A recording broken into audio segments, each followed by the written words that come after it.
తిరుమల వెంకటేశ్వర స్వామి ఈ పేరు వింటేనే ఏదో తెలియని అనుభూతి. తిరుమలకు వచ్చిన ప్రతి అడుగు ఒక ఆశ, ప్రతి మొక్కుబడి ఒక నమ్మకం, ప్రతి కన్నీటి బొట్టు ఒక విన్నపం. అటువంటి తిరుమలేశుని గురించి ఈ వీడియోలో తెలుసుకుందాం. తిరుమల ఈ పేరు ఉంటేనే హృదయం ఆహ్లాదంతో నిండిపోతుంది. 7 కొండలపై ఉండే స్వామివారి విగ్రహాన్ని ఒక్కసారి కళ్ళతో చూస్తే చాలు ఆత్మకు ఒక రకమైన ధైర్యం, శాంతి కలుగుతుంది.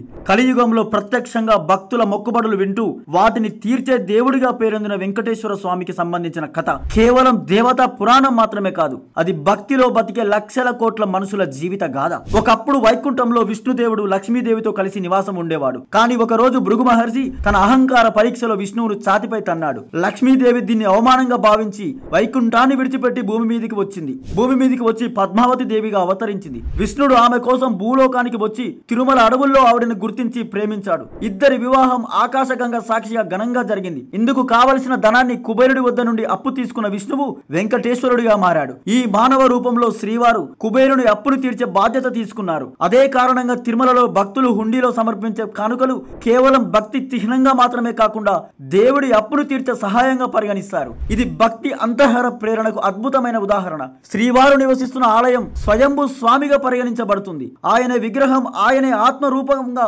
ఆవిర్భవించినదిగా భక్తులు నమ్ముతారు. 10,000 అడుగుల ఎత్తులో ఉన్న 7 కొండలపై వెలిసిన ఈ ఆలయం పల్లవ, చోళ, విజయనగర రాజుల ఆధ్వర్యంలో అభివృద్ధి చెందింది. ప్రతి రాజవంశం తమ వంతుగా స్వామివారి సేవలో భాగం పంచుకున్నారు. తల మొన చెరచడం, మొక్కుబడులు నెరవేర్చడం, శేషవాసంలో నడకన ప్రయాణించడం, ఇవన్నీ తిరుమల యాత్రలో భాగాలు. కానీ ఆ ప్రయాణంలో ఉండేది భౌతిక శ్రమ కాదు, అది భక్తి యాత్ర.